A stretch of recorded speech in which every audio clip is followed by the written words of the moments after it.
चलिए बेटा शुरू करते हैं। देखो कल मैंने 5 स्टेप, बेटा प्लीज, अब मैंने कल 5 स्टेप तक लिखवाया था, उसके बाद मैंने आपसे कहा है कि 2 पेज की जगह छोड़ दो। तो आज प्रैक्टिस करवानी है पहले इन 5 स्टेप से रिलेटेड क्वेश्चनों में।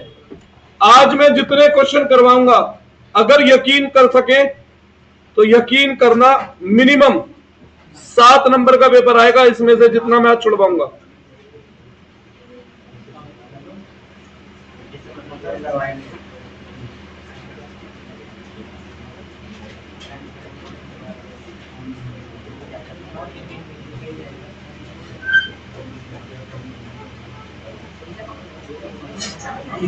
ठीक है, सबसे पहले क्वेश्चन नंबर 1,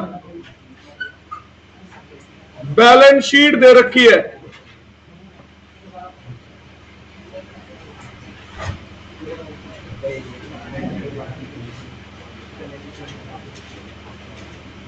ये लायबिलिटी साइड होती है, ये एसेट। बैलेंस शीट है एक्सट्रैक्टेड। एक्सट्रैक्टेड मतलब बैलेंस शीट का एक हिस्सा दे रखा है, टोटल बैलेंस शीट नहीं, उसका एक हिस्सा। उसमें हमें दे रखा है WCR 30,000 रुपए। कितना? 30,000 रुपए। अच्छा, बैलेंस शीट के ऊपर लिख लो A, B and C, नमस्ते, are partners sharing profit and loss in a ratio 3:2:1। बेटा सुनिए, 26 तारीख को पेपर है अधिकतर बच्चों का, बात ना करके यहां ध्यान दे लीजिए बेटा, ठीक है? बात ना करके यहां ध्यान दे लीजिए। तो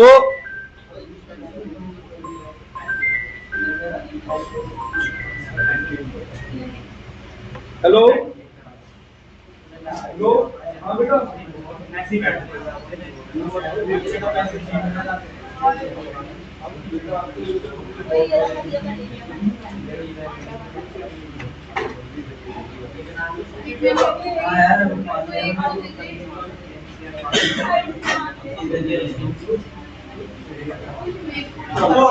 आगे की पढ़ाई के लिए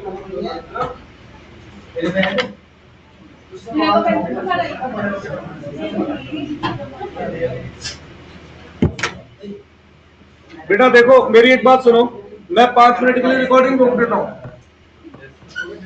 आपको जो बात करनी है ना आप निपटा लो, जब मैं पढ़ाना शुरू करूं तब मुझे डिस्टर्बेंस नहीं चाहिए।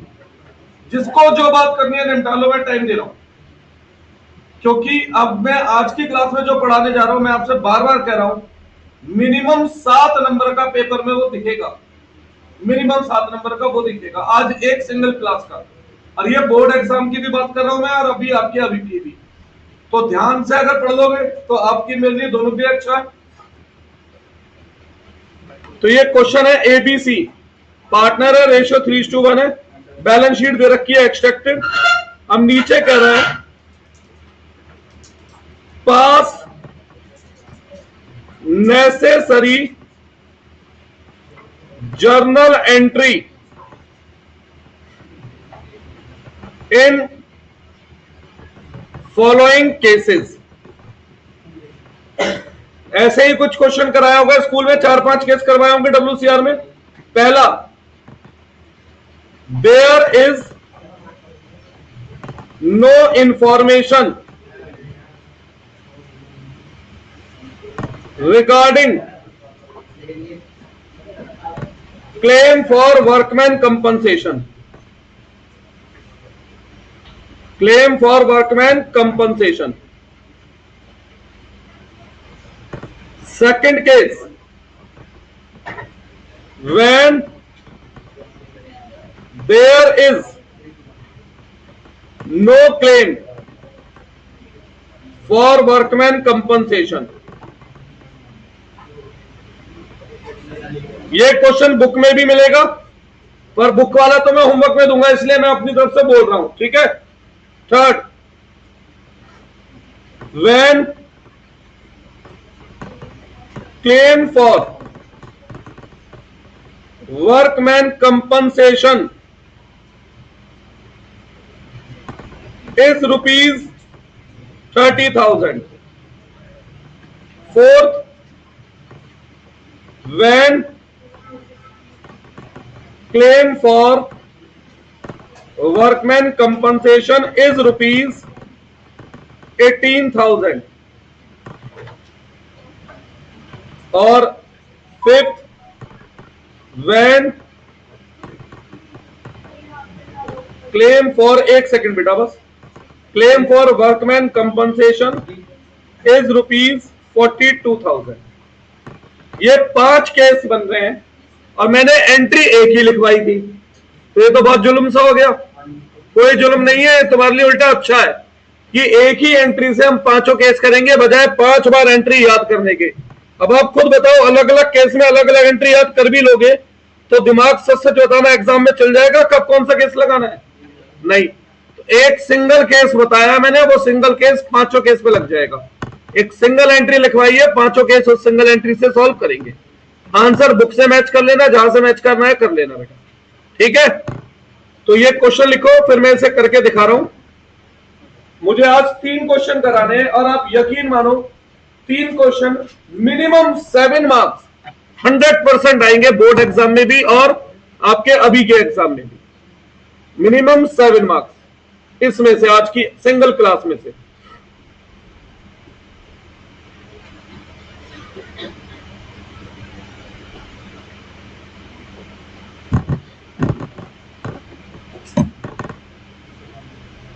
एक सेकंड हो रहा है। शगुन लिख लिया बेटा? लिखो फिर, क्योंकि मुझे सॉल्यूशन भी करना है, फिर और भी चीज क्या बेटा। अभी मुझे केवल 10-12 बच्चों के नंबर पता लगे हैं, क्योंकि अधिकतर बच्चे गए हुए सीयूटी का एग्जाम देने।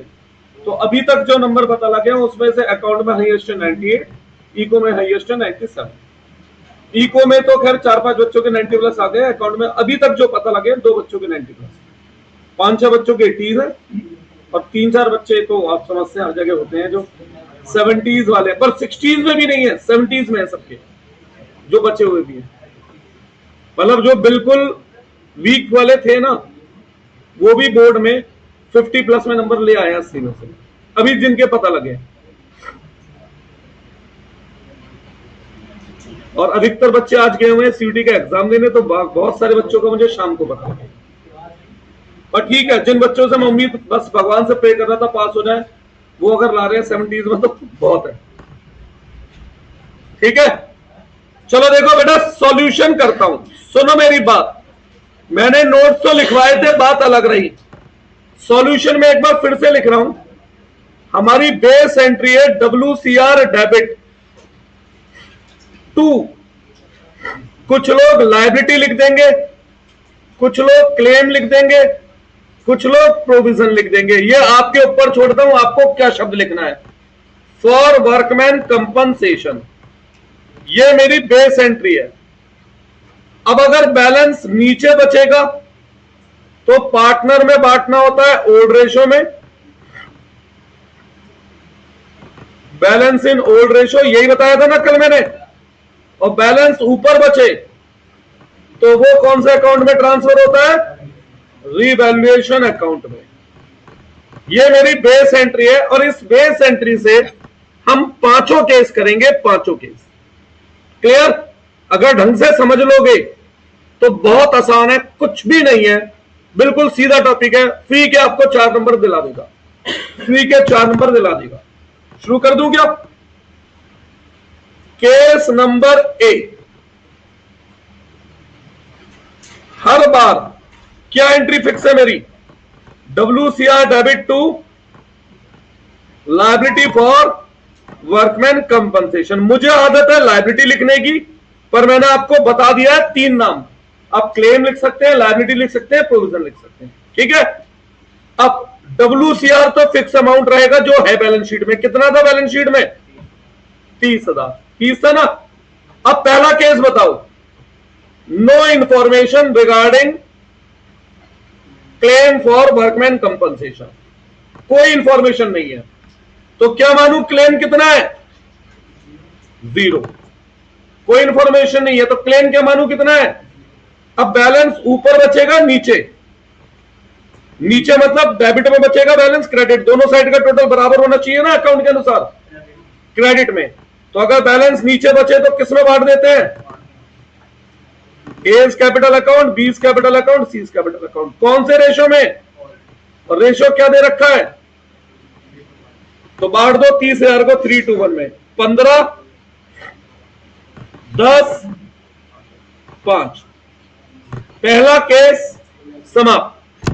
क्या इस एंट्री से बाहर जाना पड़ा मुझे? क्या देखना जाना पड़ा इस एंट्री से बाहर? नहीं, मैं 5 केस मैच कराऊंगा, मुझे इस एंट्री से बाहर नहीं जाना पड़ेगा, ठीक है। एक एंट्री 5 केस, बजाय 5 केस याद करने के एक ही केस जो दिमाग में रख ले, है ना। रियांश बेटा कोई डाउट इसमें? श्योर? शगुन जी आगे बढ़ो। केस बी, केस कोई भी हो, बेस एंट्री फिक्स है, WCR debit to liability for workman compensation. ये एंट्री मेरी फिक्स है। WCR का अमाउंट फिक्स रहेगा 30,000, ठीक है। बताओ केस बी में लायबिलिटी कितनी है? देयर इज नो क्लेम, मतलब 0 लायबिलिटी है। अरे ये तो ऊपर वाला ही सेम केस बन गया यार। अब सेम बैलेंस ऊपर बच रहा है, नीचे किसमें बटेगा? पार्टनर में। कौन से रेशो में? ओल्ड रेशो में। कौन से चैप्टर में? किसी भी चैप्टर में। Admission, retirement, change in PSR, death, किसी भी चैप्टर में सेम एंट्री है, कोई चेंज नहीं है। तो यानी कि कौन से चैप्टर में क्वेश्चन आता है हमें फर्क पड़ता ही नहीं है, हमारे लिए ये एंट्री फिक्स है हर चैप्टर में। 30,000 को बांटो रेशो में। रेशो क्या है? 3:1। 15,000, 10,000, 5,000। कोई डाउट इसमें? नहीं। आते हैं केस सी पर।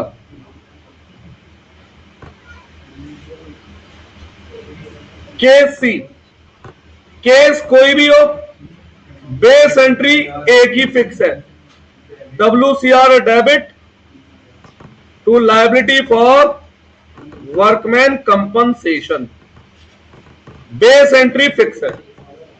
WCR बैलेंस शीट में कितना था? 30, वो 30 ही रहेगा। बताओ सी केस में क्लेम कितना है? देखो क्वेश्चन, सी केस में क्लेम कितना है? 30,000। Very good. अब बताओ बैलेंस ऊपर बच रहा है नीचे? कहीं नहीं, तो खत्म एंट्री। मैंने आपसे क्या बोला? इसके बाहर नहीं जाऊंगा, इसके अंदर रहूंगा। बैलेंस बचे तो लिखो, नहीं बचे तो मत लिखो, ठीक है भाई। बैलेंस क्या बच रहा है बताओ? कहीं भी नहीं, तो खत्म एंट्री। डी केस, केस कोई भी हो, मेरी बेस एंट्री क्या है बेटा? फिक्स है, liability for workman compensation. WCR कितना है? 30। अब बताओ डी केस में कितना लायबिलिटी अराइज हो रही है? 18,000। तो बताइए बैलेंस कहां बचेगा? डेबिट में या क्रेडिट में? नीचे बचेगा तो किस नाम से?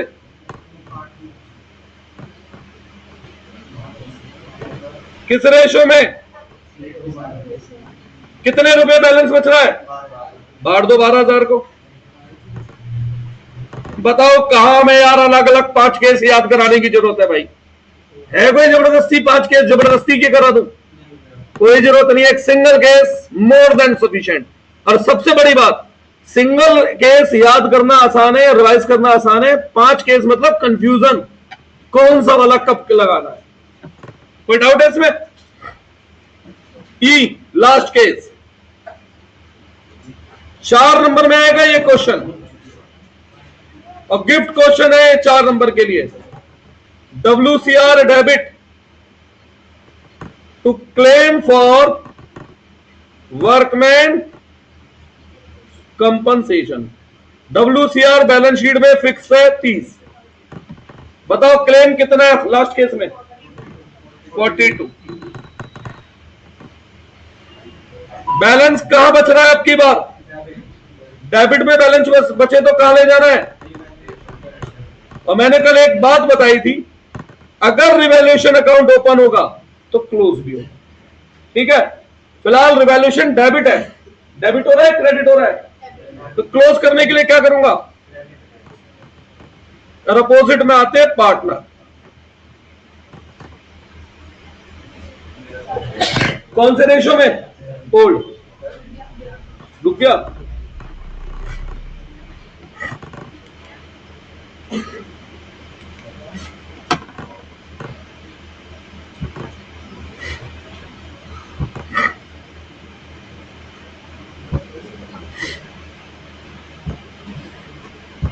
अब तो 2-3 दिन का मेहमान है। नहीं, मेहमान क्यों है, बीच बीच में कराऊंगा। जब MCQ तैयारी कराया करूंगा तो उस पर करूंगा। ठीक है ना, क्वेश्चन कराऊंगा तो इस पे कराऊंगा, कॉन्सेप्ट उस पे समझाऊंगा, जिससे कि क्या रहे, रिकॉर्ड भी रहे। परसों से जब आप आना चाहे फिर। हाँ, कल नहीं, परसों से बेटा। परसों लास्ट पेपर है अधिकतर बच्चों का, उसके बाद फिर 1-2 बच्चे रहेंगे, है ना। 15 तारीख की तो गई थी। हाँ जी, अब अगर रिवैल्यूएशन ओपन हुआ है, डेबिट हुआ है, तो क्लोज करने के लिए क्या होगा? क्रेडिट। और अपोजिट में आते हैं पार्टनर ओल्ड रेशियो में। ओल्ड रेशियो क्या है? एग्जाम में ऐसे मत लिखना 3-2-1 सामने, ये तुम्हें समझाने के लिए करा बेटा। बताओ भाई, फ्री गिफ्ट टॉपिक है नहीं है? एक ही एंट्री याद रखनी है। 5 केस बना दे, क्वेश्चन 7 बना दे, 10 बना दे, 2 बना दे, 1 बना दे, हमें कोई फर्क पड़ेगा नहीं। एक सिंगल एंट्री याद रखनी है। और जयराम जी भाई, रिवैल्यूएशन, ये ऊपर वाली एंट्री तो क्लियर है। जब भी रिवैल्यूएशन अकाउंट ओपन होगा तो क्लोज करना। रिवैल्यूएशन या डेबिट है, क्लोज करने के लिए क्या करूंगा? और सब फायदे नुकसान सब पार्टनर में बढ़ते हैं। हाँ, क्लियर है? WCR होमवर्क दूंगा आज, कर लेना।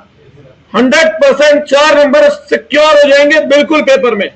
बेटा यकीन करा करो, 11वीं में देख चुके हो, जो बता के भेजता हूं वो पक्का आता है। फिर भी पता नहीं बच्चे तुम लीनियंसी कैसे दिखा देते हो बेटा, वो 100% आता है। चलिए आते हैं क्वेश्चन नंबर 2 पे।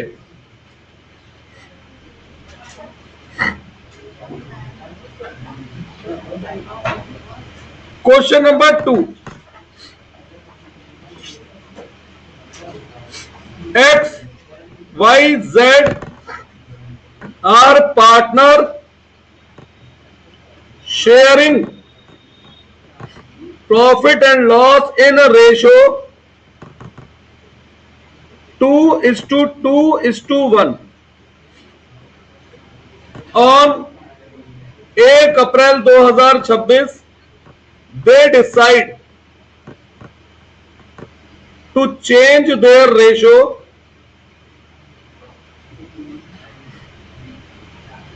from 2:2:1 to 1:1:1। कौन से चैप्टर का क्वेश्चन है? फर्क ही नहीं पड़ता। WCR IFF का क्वेश्चन है तो फर्क नहीं पड़ता मुझे तो बस याद क्या रखना है? Old ratio. क्या याद रखना है? बस किसी भी चैप्टर का सब एक ही है। फिर बैलेंस शीट दे दी बेटा हमें एक्सट्रैक्टेड। एक्सट्रैक्टेड का मतलब टुकड़ा, पूरी बैलेंस शीट नहीं बना रहा हूं, उसमें से एक हिस्सा बना के दिखा रहा हूं बस।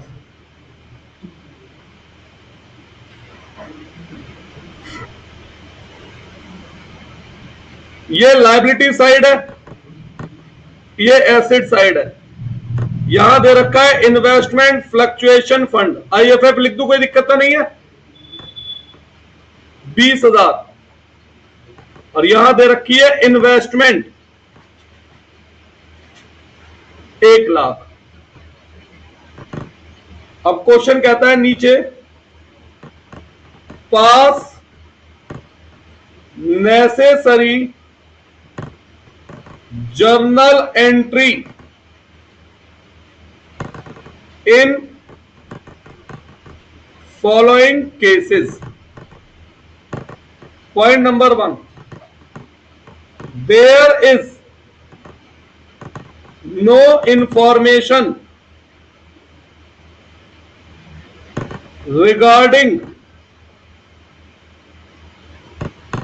market value of investment। Investment की मार्केट की वैल्यू में कोई इंफॉर्मेशन हमें नहीं दे रखी। Second, market value of investment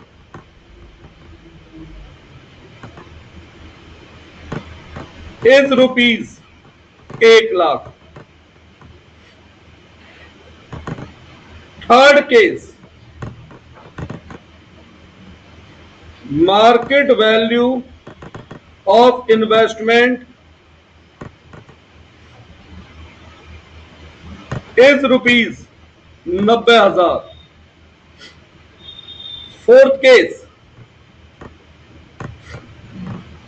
market value of investment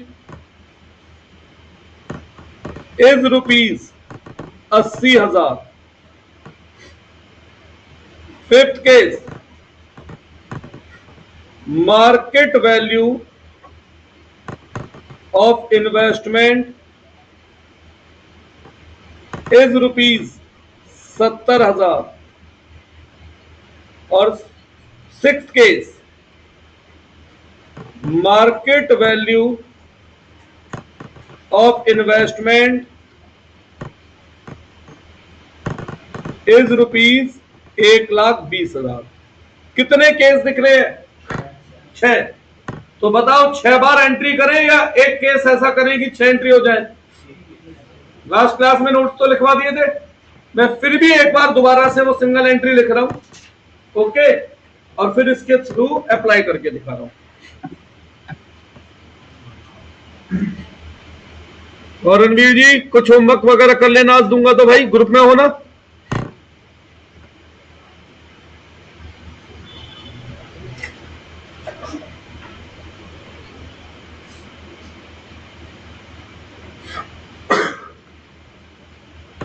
लिखूं बेस एंट्री?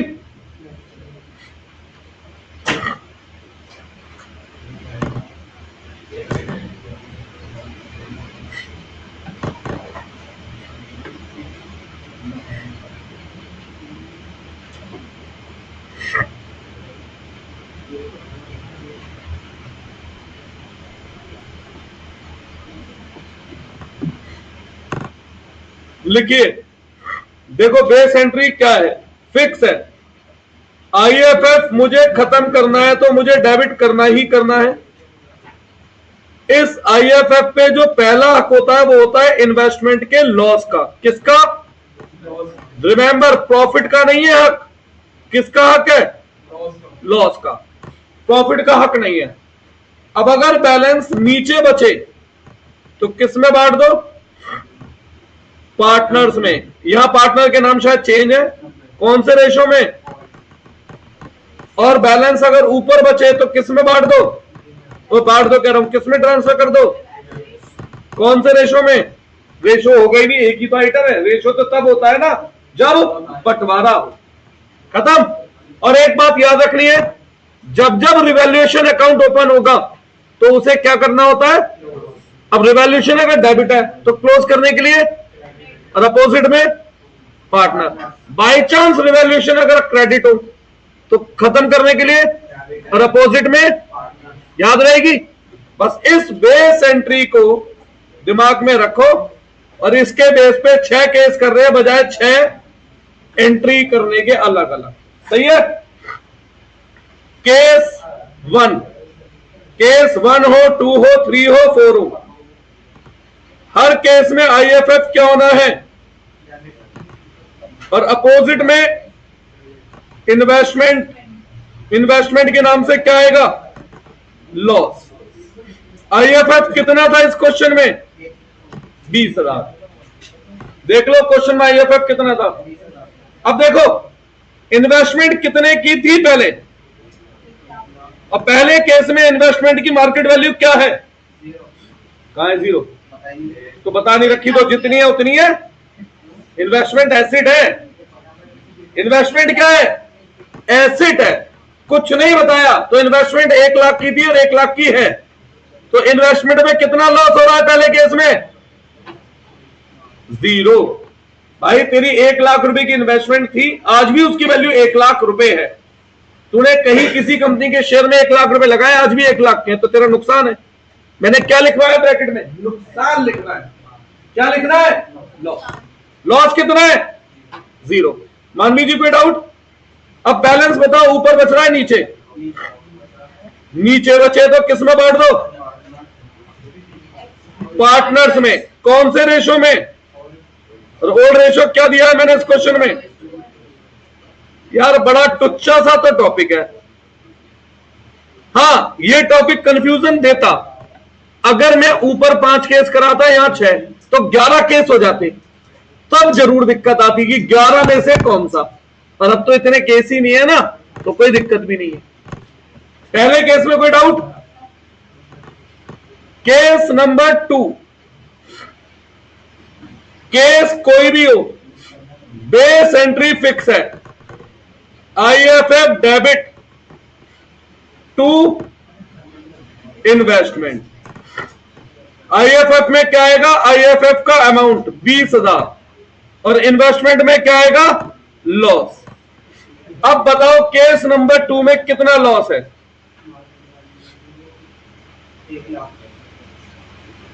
इन्वेस्टमेंट की पुरानी वैल्यू कितनी थी और आज की वैल्यू क्या है? कितना लॉस है?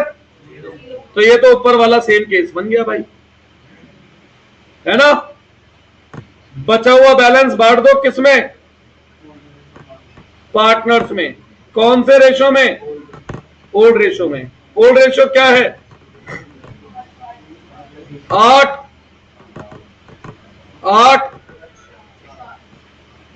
कोई doubt? Case number 3, base entry बस याद रखो, बाकी तो बैलेंस का खेल है। आईएफएफ डेबिट टू इन्वेस्टमेंट, और इन्वेस्टमेंट में किस चीज का अमाउंट आता है? लॉस का। आईएफएफ कितना है पहले से? 20। आ जाओ क्वेश्चन पे। अब बताओ इन्वेस्टमेंट पहले कितने की थी और आज की वैल्यू क्या है? कोई इन्वेस्टमेंट में लॉस हो रहा है? 1 लाख वाली इन्वेस्टमेंट की वैल्यू 90,000 रह गई। कितने का? 10,000 का लॉस हो रहा है। तो बैलेंस कहां बच रहा है बताओ? ऊपर या नीचे? बेटा नीचे। अरे भैया दोनों साइड बराबर करनी है ना। कहां बच रहा है? नीचे। 2x 2y 2z। कौन से रेशो में? बांट दो। अभिनव कोई डाउट बेटा? ये पक्का आएगा एग्जाम में क्वेश्चन। इन दोनों में से एक, इनमें से एक पक्का आएगा।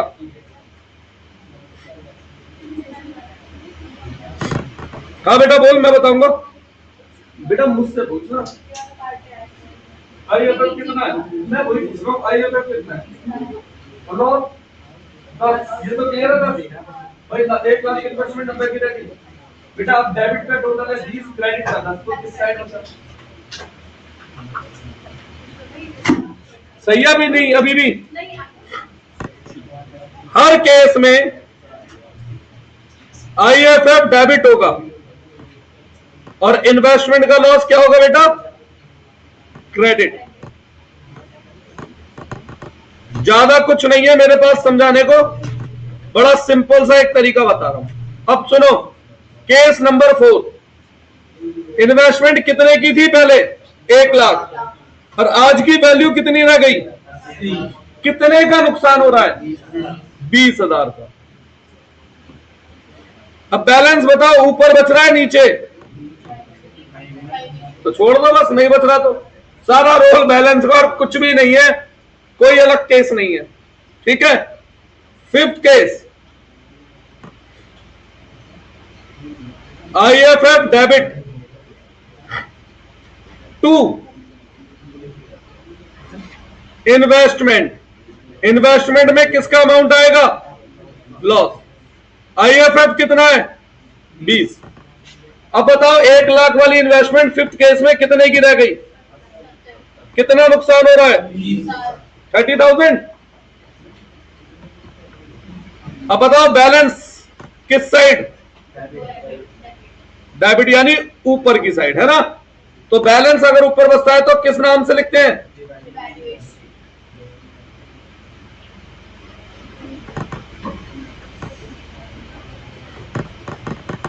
10। अब जब जब रिवैल्यूएशन अकाउंट ओपन होगा तो इसे क्या करना है? अब रिवैल्यूएशन या डेबिट है तो क्लोज करने के लिए क्या करोगे? क्रेडिट। और अपोजिट में नाम किसका आएगा? पार्टनर्स का। XYZ। कौन से रेशो में? ओल्ड रेशो क्या था? 4-4-2। खत्म। कोई दिक्कत इसमें बताओ? बेटा बड़े सिंपल से केस है, कुछ भी ऐसा नहीं है ट्रिकी वाला। बस 6 केस में लेंथ बढ़ जाएगी हल्की सी, दिखाता हूं क्यों। वो भी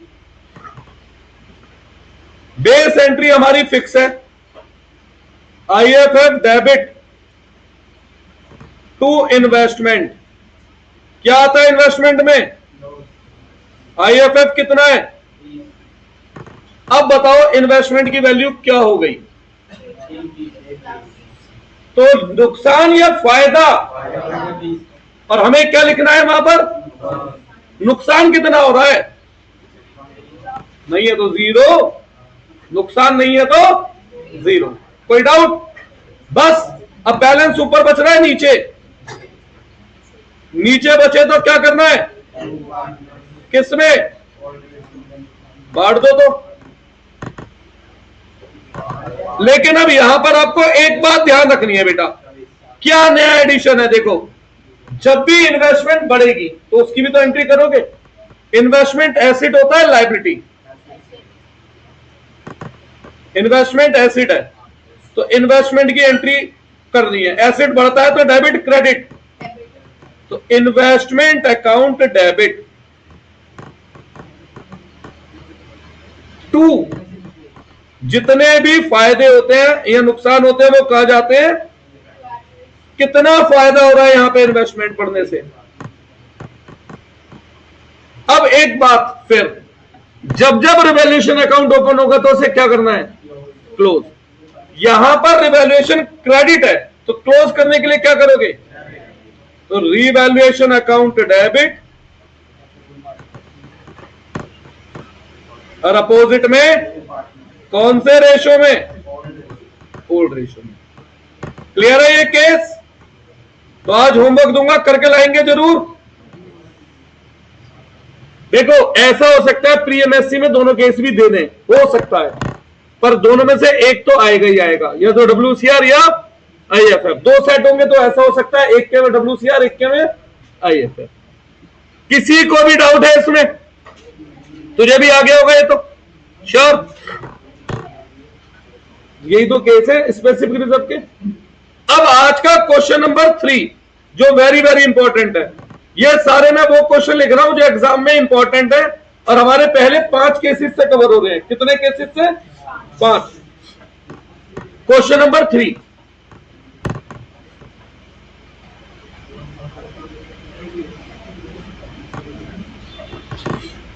P, Q and R are partners sharing profit and loss in a ratio 5:3:2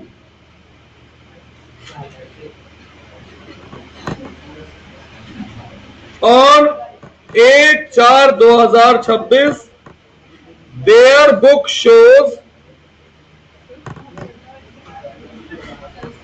following balances. Their book show following balances.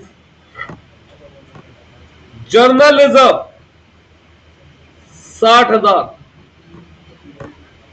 Reserve fund 30,000,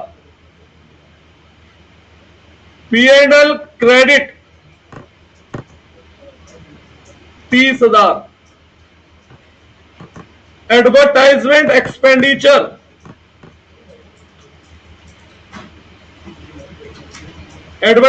expenditure या सस्पेंस किसी भी नाम से आ सकता है 20,000। अब on above date partners decide to change their ratio from 5:3:2 to 2:3:5, without affecting book value of reserves. Book value of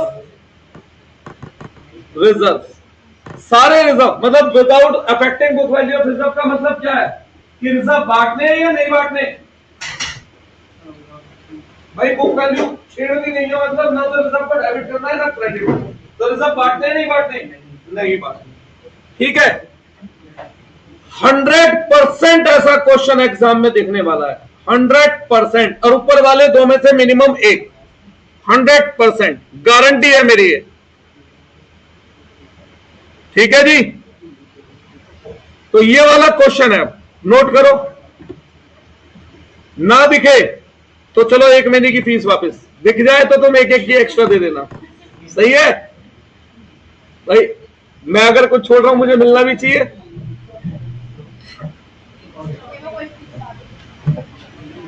question समझ नहीं आया, पहले लिखो, लिख लिया। अब मैं क्वेश्चन समझा नहीं रहा, मैं क्वेश्चन स्टेप से मैच करा। ठीक है, मैं क्वेश्चन स्टेप से, भाई WCR IFF तो दिखने से पता लग जाएगा, बाकी क्वेश्चनों को कैसे करना है मैं स्टेप से मैच कराऊं। सुनिए, हाँ जी बेटा, सॉल्यूशन करते हैं। चलिए सॉल्यूशन,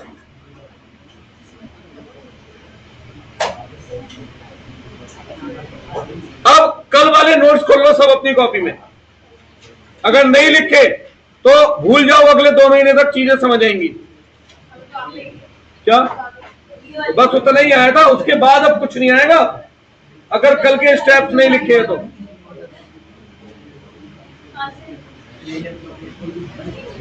एक ही पेज में तो नहीं थे भाई, 5 स्टेप तूने एक पेज में।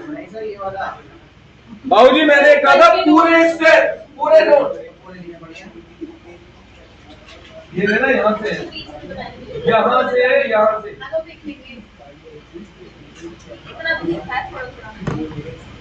अब मैं शुरू करूं क्या?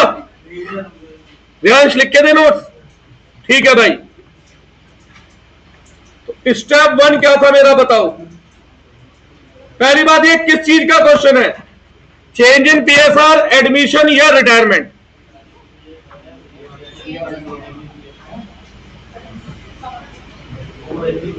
एक मिनट बेटा, फटाफट से नोट कर लो। हो गया? अब शगुन जी यहां ध्यान दे लो, अब मैं उन स्टेप्स को फॉलो करना दिखा रहा हूं, सही है। स्टेप 1, पहले बताओ ये किस चीज का क्वेश्चन है? Admission, retirement, death, change in PSR। Change in PSR, तो चेंज इन PSR के ओल्ड स्टेप 1 में मैंने क्या बोला था, हमें क्या क्या पता होना चाहिए? ओल्ड रेशो पता होना चाहिए और न्यू रेशो पता होना चाहिए। ओल्ड रेशो है 5:3:2, न्यू रेशो है 2:3:5। और मैं आपको बता देता हूं, अगर आप चाहें तो यहां पर सैक्रिफाइसिंग या गेनिंग रेशियो भी आप निकाल सकते हैं, पर मेरे तरीके में उसकी जरूरत नहीं पड़ने वाली है। स्टेप 1 खत्म। स्टेप 2 क्या था बोलो? Is there any old goodwill? Old goodwill मतलब ब्रैकेट में लिखा है पहले से बुक में। देखो क्या इस क्वेश्चन में पहले से कोई गुडविल है? कहां है गुडविल? कहां है गुडविल? अरे मैंने क्वेश्चन बताया, मुझे पता है, दिए नहीं दी मैंने, नहीं है गुडविल। तो स्किप कर दो स्टेप, जो है ही नहीं तो उसे स्किप करो। Step 3, is there any specific reserve? क्या कोई स्पेसिफिक रिजर्व है? WCR IFF दो ही स्पेसिफिक रिजर्व होते हैं, नहीं है। नहीं है तो वेरी गुड, स्किप, छोड़ दो स्टेप भी। आप एग्जाम में मतलब लिखना ही मत इन स्टेप्स को जिनकी जरूरत नहीं है, और मेरा मोटिव है मैं यूज करना सिखाऊं, इसलिए मैं एक एक चीज जज करा रहा हूं। Step 4, is there any other reserve? Is there any other reserve? हाँ या ना?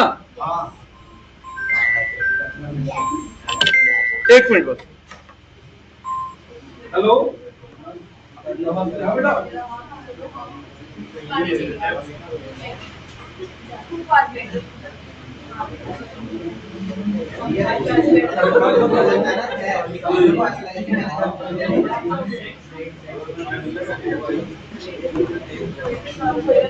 बेटा अगर आप शांत हो जाएं तो बहुत अच्छा होगा प्लीज। हाँ जी, is there any other reserve? है। अब यहां पे अदर रिजर्व है तो दो केस लिखवाए होंगे मैंने, या तो रिजर्व बांटने या रिजर्व नहीं बांटने, यही दो केस लिखवाए। इस क्वेश्चन में कौन सा केस लग रहा है? रिजर्व बांटने या नहीं बांटने? पढ़ के बताओ।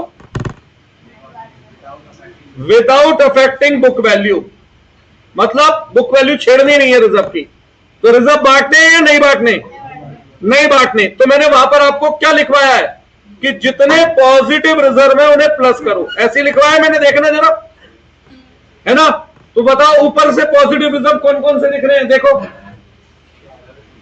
जर्नल रिजर्व पॉजिटिव है, रिजर्व फंड पॉजिटिव है, P&L क्रेडिट पॉजिटिव है। जोड़ो इन्हें, 60 + 30 + 30, फिर माइनस नेगेटिव रिजर्व। देखो ऊपर कोई नेगेटिव रिजर्व है कौन सा? एडवर्टाइजमेंट सस्पेंस, कितना? 20। लिस्ट लिखवाई होगी मैंने, देखो जरा नोट्स में, दिख गई? अब इसका टोटल बताओ क्या हो रहा है? 1 लाख। इस टोटल को पार्टनर्स में बांट दो, एक बार ओल्ड रेशो में, वो हो जाएगा क्रेडिट, एक बार न्यू रेशो में, वो हो जाएगा डेबिट। बांटो 1 लाख को 532 में, 50 30 20। बांटो इसी 1 लाख को 235 में, 20 30 50। डिफरेंस देखो कितना डिफरेंस आ रहा है? 30,000 डेबिट बढ़ा है या क्रेडिट बढ़ा है? कितना डिफरेंस आ रहा है? कितना डिफरेंस आ रहा है? क्या बढ़ा है? तो बस एंट्री बनी R डेबिट 2P, यही हमारा आंसर था, बस इतना सा। 3 नंबर या 4 नंबर में, R capital account debit, 2 P's capital account. Actually में सॉल्यूशन बस इतना सा ही था। ऊपर के स्टेप तो मैंने जबरदस्ती लिख के, ध्यान से सोचोगे तो बस मैंने क्या जज कराने के लिए कि नोट्स यूज कैसे करने हैं, इतना सा सॉल्यूशन था। 4 नंबर या 3 नंबर में क्या पड़ा है? कुछ भी बोला? क्लियर है? तो आज मैंने जितना कराया उसे अच्छे से घर पे रिवाइज करना, इससे रिलेटेड मैं क्वेश्चन होमवर्क में खुद लाऊंगा। क्लियर है? अब अगली क्लास में मैं बचे हुए 2 स्टेप कवर कराऊंगा, स्टेप 6 और स्टेप 7। अगली क्लास में होमवर्क चेक करा के फटाफट से क्या कराऊंगा, 2 स्टेप चेक और जुड़वाऊंगा 6 और 7।